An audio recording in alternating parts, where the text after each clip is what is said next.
Halo semuanya, selamat datang di channel Indonesia TV. Ya, sebagai Garmotif, garap dunia otomotif. Baik lagi di segmen Second Motif. Karena kali ini gue akan mereview, ini dia mobilnya. Nah, gue akan mereview ini. Ini adalah Datsun Cross tahun 2019. Kebetulan ini mobil gue pribadi. Gue akan mereview, gue akan menceritakan ke kalian semua apa saja kelebihan dan kekurangan dari mobil ini. Oke, mari kita lihat detail apa aja yang ditawarkan oleh Datsun Cross ini.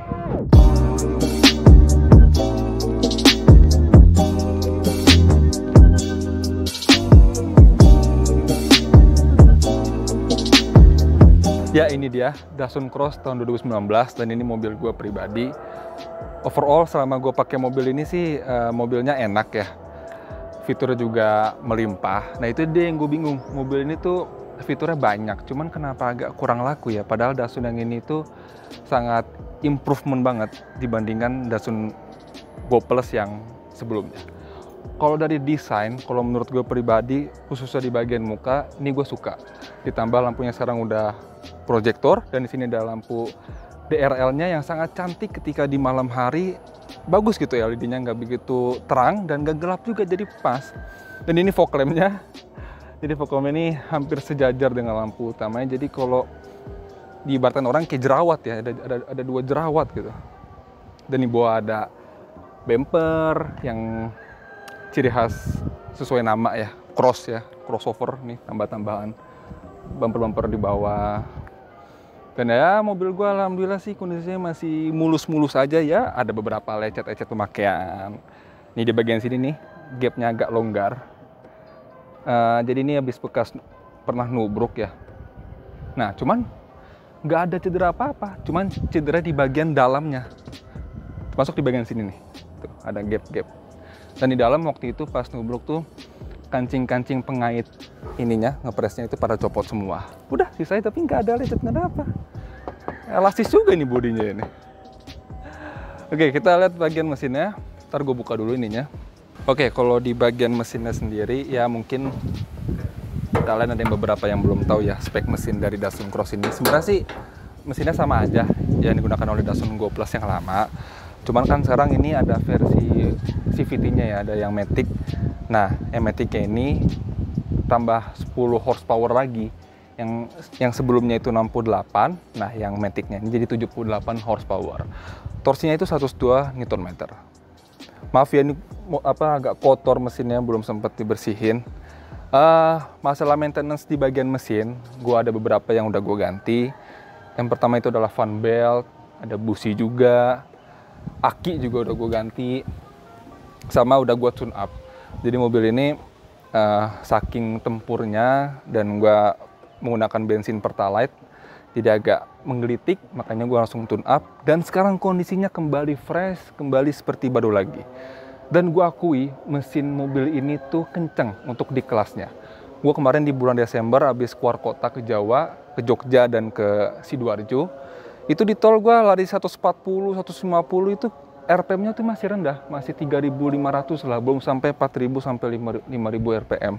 Jadi masih terjaga dengan baik lah ininya, putaran RPM-nya.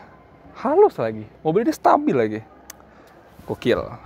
Dan itu ada modul ABS-nya tuh di dalam, karena fitur safety mobil ini tuh lengkap.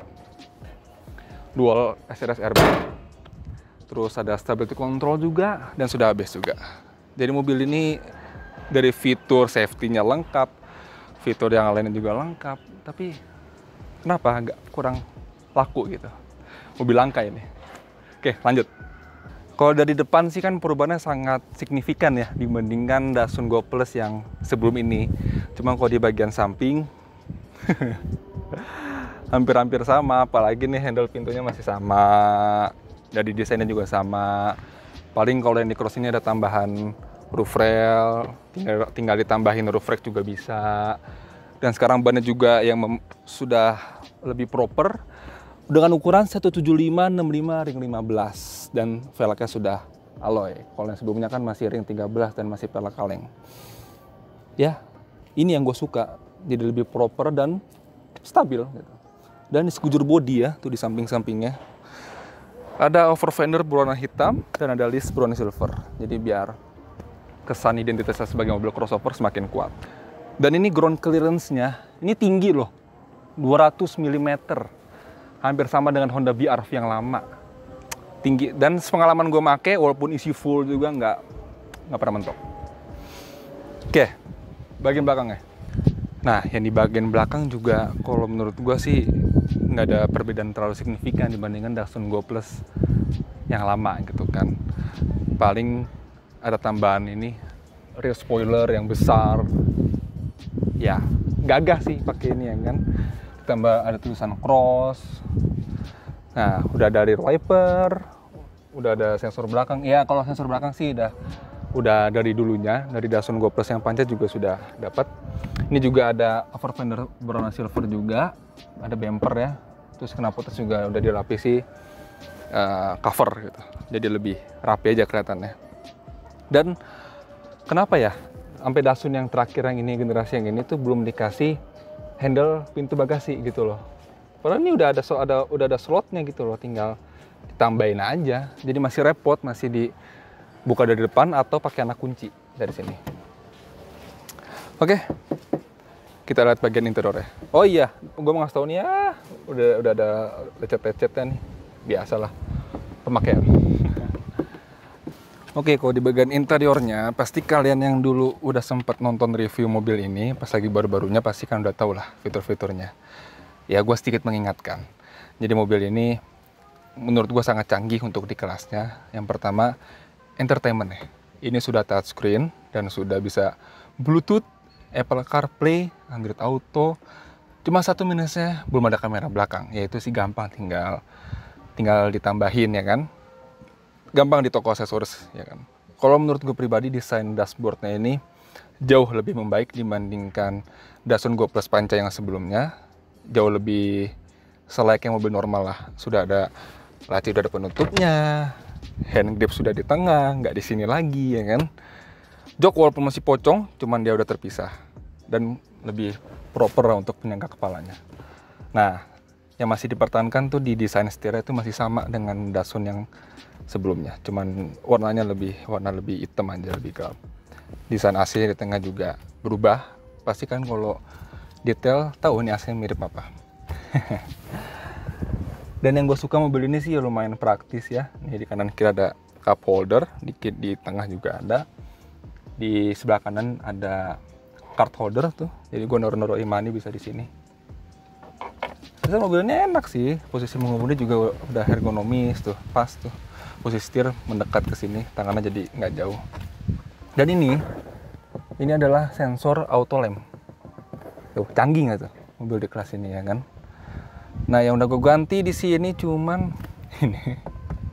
Lampu kabin udah gue ganti menjadi LED, sisanya masih standar. Ntar di bagian roll kedua kita lihat yang udah gue ganti. Di sini cuman udah tuh yang biasa nih, ada cover jok. Ya, sisanya masih standar semua. Ini tuh udah CVT ya, matic-nya. Oke, kita ke roll kedua. Oke, sebelum gue masuk ke roll kedua, gue mau ngasih tahu nih pintu yang di bagian kanan ini masih agak tuh bunyinya masih agak ini ya, belum bek gitu tuh. Ya, tapi udah mendingan lah. Oke, kalau di bagian roll keduanya yang udah gue ganti itu adalah joknya. Nah, ini joknya gue ganti pakai Nissan Livina karena jok standarnya itu sangat nggak enak banget ya. Tipis, nggak ada headrest, nggak bisa diatur reclining maupun slidingnya, makanya gue putuskan ganti jok ini pakai joknya Livina. Ada armrestnya lagi kan. Nah, kekurangan mobil ini kalau diisi full 5 orang sempit banget tuh. Ini headrestnya aja tuh, apalagi ini udah ganti jok ya, headrestnya makin sedikit gitu ya. Walaupun legroom masih headroom maksud gue, bukan headrest. Ini legroomnya masih, tapi legroom sih masih pas sih. Cuman sempit banget kalau diisi 5 orang tuh. Emang cocoknya buat 4 orang aja sih gitu. Dan sedikit ini aja, kalau tapi mobil ini walaupun diisi 5 penumpang ya, diajak keluar kota mobil ini masih enak. Suspensinya masih pas lah gitu. Walaupun sempit-sempitan, tapi yang penting pas jalan tuh masih enak. Mantap. Ya, di belakang sih nggak ada cup holder, nggak ada speaker tuh. Tapi seenggaknya ada laci depan lah, kanan kiri sama tengah. Dah, Oke guys, sekarang gua sudah di dalam mobil Datsun Cross ini. Ya kita sambil jalan. Ini gua mau lagi di jalan. Jadi gua akan kasih tahu apa aja nih kelebihan dan kekurangan selama gua 3 tahun ya pakai mobil ini. Dan mobil ini sekarang kilometernya sudah 73.391. Mobil baru 3 tahun kilometer udah segondrong gitu ya. Ya maklumin ini mobil tempur, mobil sering dipakai ya hampir setiap hari dan jaraknya juga agak lumayan jauh. Overall selama 3 tahun gue pakai mobil ini, gue suka sama mobil ini. Yang pertama dari posisi mengemudinya aja, menurut gue ini sangat ergonomis ya, walaupun pengaturannya standar, hanya sliding dan reclining, belum ada head adjusternya. Dan posisi setir pun juga nggak ada pengaturan tilt, apalagi teleskopik, belum ada. Cuman ini setirnya udah mendekat ke supir gitu, jadi ke tangannya tuh enak. Menurut gua sih ini pas, enak banget gitu.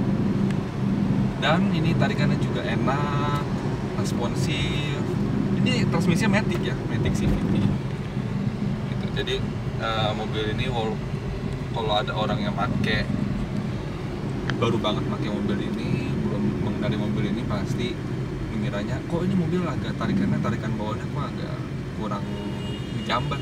Padahal kalau menurut gue sih enak-enak aja. Mobil ini tuh tipenya ini harus mengikut air mengalir gitu, jangan langsung dibejek gitu. Kalau dibejek dia langsung ngedown, jadi harus ngikut sesuai ini aja, sesuai kecepatan aja. Ntar lama-lama torsinya akan terasa sendiri kok gitu.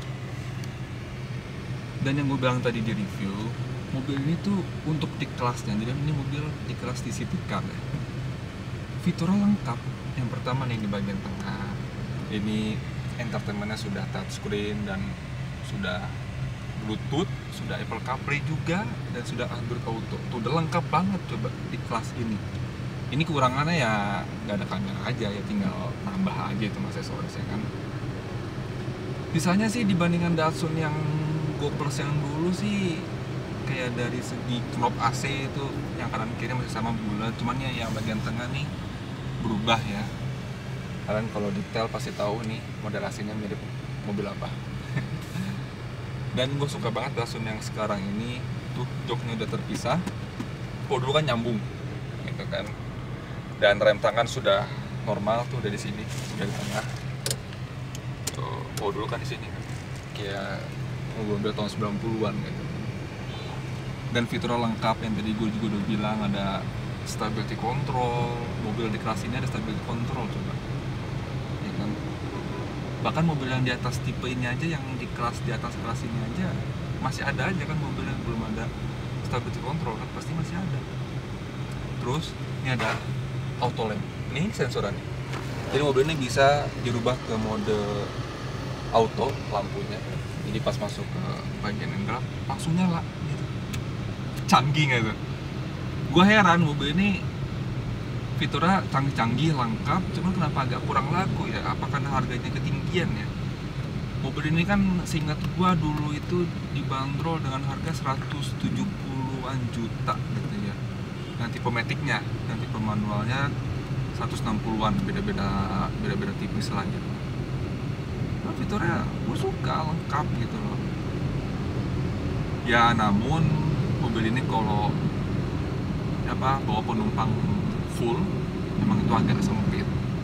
Headroom juga kecil, itu pas-pasan ya kan.